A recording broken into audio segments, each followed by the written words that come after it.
ஆண்டவராக இயேசு கிறிஸ்துவின் நாமத்தினாலே உங்களை நான் வாழ்த்துகின்றேன். இந்த கர்த்தருடைய நாளின் காலை வேளையிலும் கூட நானும் நீங்களும் இந்த குறும் செய்தியின் மூலியமாக தேவனுடைய பிரசன்னத்தில் கூடும்படியான கிருபையும் பாக்கியத்தையும் தேவன் நமக்கு தந்திருக்கின்றார். ஒவ்வொரு நாளும் தேவனாலே நமக்கு ஈவாக கொடுக்கப்படுகின்ற நாளாய் காணப்படுகிறது. இந்த கர்த்தருடைய நாளிலும் கூட நம்முடைய ஆராதனைக்கு ஏதுவாக நான் ஒரு வசனத்தை நான் வாசிக்கின்றேன். ரோமர் 12வது அதிகாரம் 1வது வசனம். Romans chapter 12 verse 1.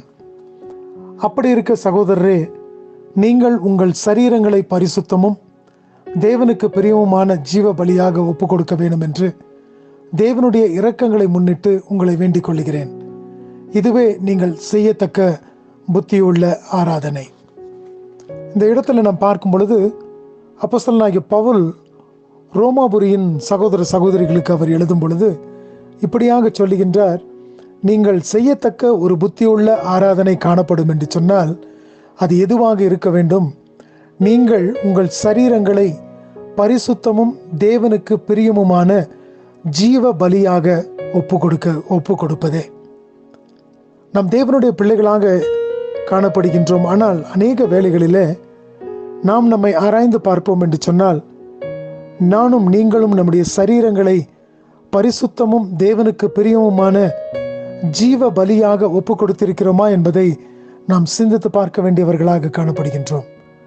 ஏனென்று சொன்னால் நாம் கர்த்தரை ஆராதிக்கின்ற வேளையிலே அவர் பரிசுத்தராய் இருக்கிறது போல உங்களையும் என்னையும் பரிசுத்தம் உள்ளவர்களாக இருக்க வேண்டும் என்று சொல்லி அவர் விரும்புகின்றார்.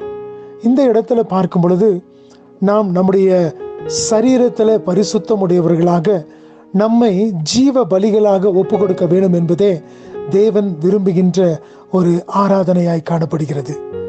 நாம் தேவனுக்கு ஆராதனை செய்யும் பொழுது முதலாவது என்னை நான் பரிசுத்தப்படுத்தி கொண்டவனாய் நான் தேவனுக்கு பிரியமுள்ள ஒரு ஆராதனையை செய்கின்ற ஒரு ஜீவ பலியாக என்னை நான் ஒப்பு கொடுக்கின்ற ஒரு ஆராதனையாக காணப்பட வேண்டும். ஆராதனை என்பது தேவனை பிரியப்படுத்தக்கூடியதாய் இருக்க வேண்டும் என்று சொல்லி இப்பொழுது நாம் பார்க்கின்றோம். இந்த நாளிலும் கூட தேவனுக்கு ஆராதனை செய்கிறோம் என்று சொன்னால் நாம் முதலாவது பரிசுத்தம் உள்ளவர்களாக நம்மை ஜீவ பலிகளாக அவருடைய கரத்தில் ஒப்பு கொடுத்தவர்களாய் நாம் அவருக்கு ஒரு அர்த்தமுள்ள ஆராதனையை ஏறெடுப்போம் என்று சொன்னால் நம்முடைய ஆராதனை அவரில் பிரியப்படக்கூடிய ஆராதனையாய் காணப்படும். எனக்கு பிரியமான தேவச்சனமே, இந்த கர்த்தருடைய நாளின் காலை வேளையில் நாம் வந்திருக்கும் பொழுது இந்த நாள் முழுவதுமாய் தேவன் நம்மோடு கூட இருந்து அவரை நாம் ஆராதிக்கின்ற வேளையில அவருடைய சமூக பிரசன்னம் நம்மை ஆட்கொள்ளக்கூடியதாய் காணப்படட்டும். நம்மை நாம் ஒப்பு கொடுப்போம். ஆண்டவரை பார்த்து சொல்லுவோம், ஆண்டவரே, நான் உம்மை ஆராதிக்கின்றேன். என்னை பரிசுத்தமுள்ள ஒரு ஜீவ பலியாக உம்முடைய கரங்களில் நான் ஒப்பு கொடுக்கிறேன். ஆண்டவரே, என்னை ஏற்றுக்கொள்ளும். நீர் என்னை வழிநடத்தும். ஆண்டவரே, இந்த ஆராதனை ஒரு புத்தியுள்ள ஆராதனையாக இருக்க தேவரீர் எனக்கு உதவி செய்ய வேணுமாய் நான் உம்முடைய சமூகத்தில் கேட்கிறோம் என்று சொல்லி அவரை ஆராதிப்போமா? தேவன் தாமே உங்களை ஆசீர்வதிப்பாராக. ஆமென்.